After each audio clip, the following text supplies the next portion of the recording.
nous, grâce au Rav Elisha Vishlitsky, Zecher Tzadik Kadosh Livracha. Alors, je me permets de vous rappeler, nous avons un pasouk, un verset dans la paracha, Am Naval Velo Chacha. Un peuple, je vais le dire de façon naval, et pas animé par la sagesse. Et il y a une grande difficulté à chaque fois à traduire, à essayer de comprendre exactement ce que ça signifie, cette notion de naval.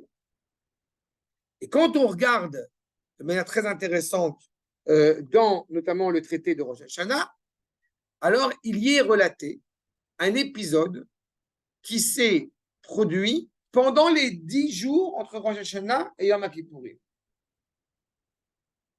Un épisode qui est très important par rapport à l'entité politique d'Israël, puisque c'était le moment où David Amelech a déjà été roi, et il n'est pas encore reconnu comme roi, et il y a Bourtier, ce date, ça dit.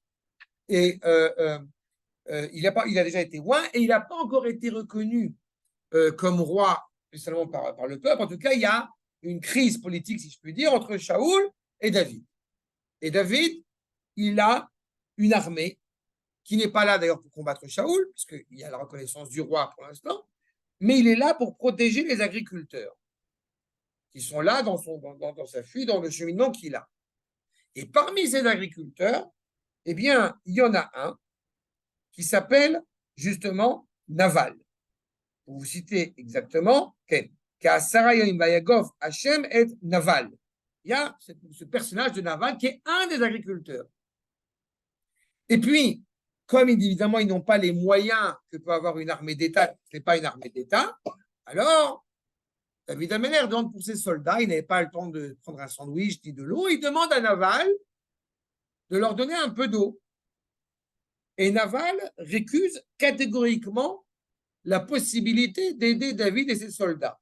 Alors que, je vous le rappelle, David et ses soldats sont en train de protéger ses agriculteurs. Top. Et lui, il refuse. Ils disent dans la Gemara que quand est-ce qu'a eu lieu cet épisode? Pendant les 10 jours entre Rosh Hashanah et Yom Kippourim. C'est-à-dire que qu'est-ce que nous avons ici, en réalité? Nous avons évidemment l'expression la plus absolue de l'ingratitude. Et pourquoi s'appelle-t-il Naval? On est même surpris que ses parents l'aient appelé Naval, parce que c'est le sens obvi de Naval. Dans Naval, vous avez effectivement Naval Berashut Torah, nous avons Nevela, c'est la même racine, et puis par un changement de lettre qui est assez fréquent dans la liturgie traditionnelle, Naval, Nafal, le Pei et le Bet qui sont interchangeables. C'est-à-dire qu'en réalité, ce qui est reproché d'abord et avant tout dans la grossièreté, dans la vulgarité de Naval, justement, c'est cette ingratitude, ce manque de reconnaissance. Dans ces 10 jours, justement, entre Rosh Hashanah et Yom Kippourim, et aussi dans l'avenir incertain du peuple juif qui va rentrer en Eretz Israël, est-ce que, qu'à Dieu ne plaise, on va être Am Naval Velo Chacha? Est-ce qu'on va être un peuple rempli d'ingratitude à l'égard d'Akadosh Baruch Hu, ou au contraire, profondément animé par la reconnaissance envers Akadosh Baruch Hu?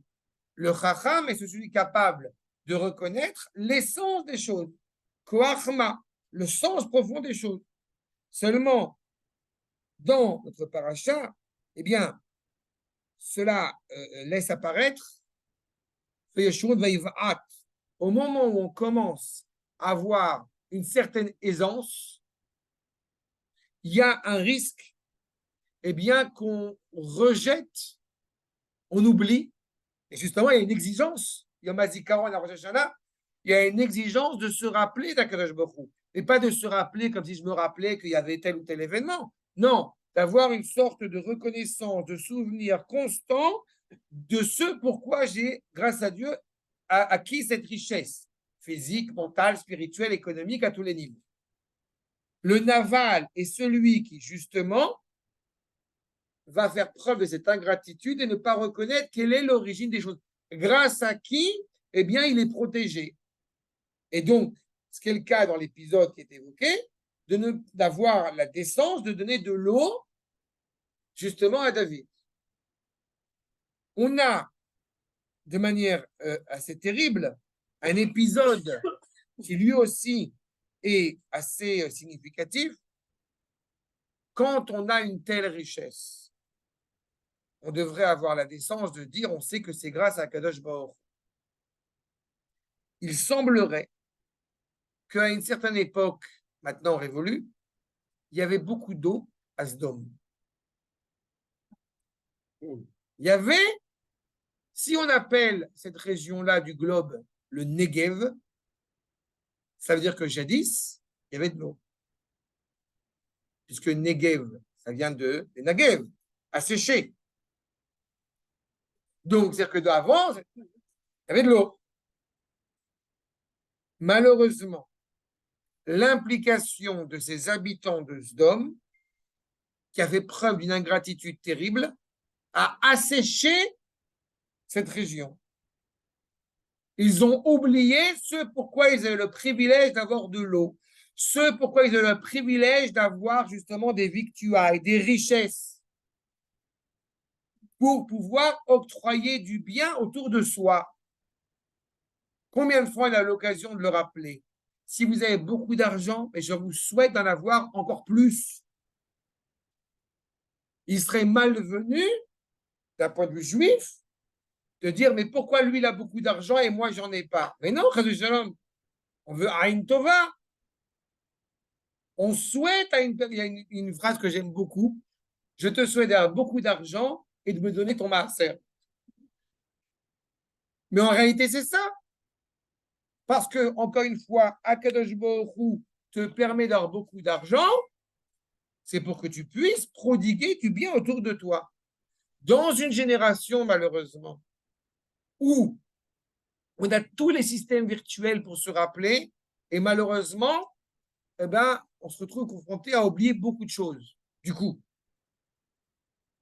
c'est le moment où on doit justement faire preuve d'une réelle reconnaissance envers Akadosh Baruch Hu, en revenant vers lui, vers ce point de reconnaissance, en revenant encore une fois vers l'essence même de nous-mêmes. En cela, vous comprenez que Naval Bereshut Torah, il oublie grâce à qui il existe. La Nevela, c'est quoi? C'est le cadavre, la dépouille d'un animal dont dénué de cet élan vital. Am, Naval, Velo Chacham, c'est absolument terrible, évidemment, ce à quoi nous pourrions être confrontés si pendant une seconde, je le répète, nous n'imaginons pas une seule seconde que justement l'Ifne Hashem Titaharu en ce jour de Yom Kippourim. Je rappelle que la notion de pureté et d'impureté est d'abord et avant tout reliée à l'élan vital. Où tu te rattaches à l'élan vital, ou tu t'en écartes. Si toute ta vie n'est que virtuelle, tu ne vis plus. D'accord? Si toute ta vie, encore une fois, tout ce souvenir n'est uniquement rattaché qu'à la technique, tu ne vis plus l'essentiel. On s'en fout que ta maison, elle soit belle ou elle soit pas belle si elle ressemble à un musée. Ce qui rend belle ta maison, c'est qu'on y vit, c'est qu'on y construit quelque chose, c'est qu'on y parle, c'est qu'on y discute, c'est qu'il y a justement cette évocation. Si l'objectif de manger, c'est de manger et s'en aller, ça ne sert à rien, alors, on n'a rien compris. On se rattache à l'essentiel. C'est ça le sens, encore une fois, le défi, j'ai envie de dire, qui est lancé en ces jours-ci, jusqu'à Bezrat Hashem Yom Kippourim, où justement, nous allons pouvoir retrouver cet élan vital essentiel. Ad Kan pour aujourd'hui. Shalom et Gmar Hatima Tova.